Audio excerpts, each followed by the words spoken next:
Nous serons le repas jusqu'à nos dents, jusqu'à nos voix, jusqu'à nos rires, jusqu'à l'idée de froid. Nous, partis en chemin, nous, fonctionner. Un rouage efficace qui cache ses emplois, imite nos accents avec tant de mesures. J'avance, me demande, n'est-ce pas vraiment moi? Notre exil de peu, d'écart. Il arrive parfois, bref, en rempart, l'autre idée. Rien de tout ça n'est encore joué. Truquer la pudeur n'a pas encore légiféré. Mais la rumeur circule. Le ciel irréprochable, tout bien vissé dans l'air. Plus de chuchotements ou personne peut-être pour desserrer tout ça d'un tour d'écoute. Nous ne mettrons en guette d'un perron, d'un jardin, d'une oreille. Distinguer un ici où des choses se disent, des choses de peu d'importance, s'échangent sans gagnant. Nous aurions dû marcher déjà vers la crête des monts.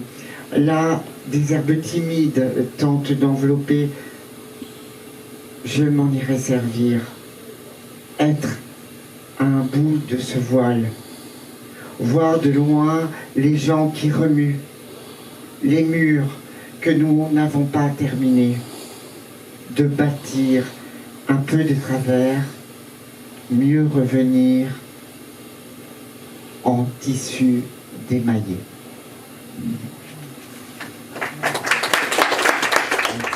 Du fond du ciel tout à coup, la voici, la guerre, le bruit. Du couloir, la dame crie de fermer les rideaux, de ne pas oublier. Les épaisseurs d'acier commencent à passer au-dessus de la forêt. Parle-moi, crie la dame. Encore 6 minutes, dit la petite fille. Ferme les yeux. Le toit du bruit qui se rapproche, la charge de mort, les ventres pleins de bombes, lisses, prêts à s'ouvrir. La petite fille dit, ils sont là. Ferme les yeux. La petite fille regarde ses petites mains maigres sur le chat.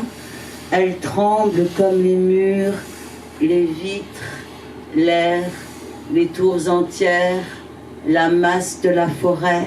« Viens !» crie la dame. Ça passe toujours. Ils sont là un peu après que dit la petite fille, les ventres à la peau si fine d'acier bleu, plein d'enfants, et puis au plus fort du passage, brutalement l'autre bruit, celui des pointes acérées, des canons anti-aériens.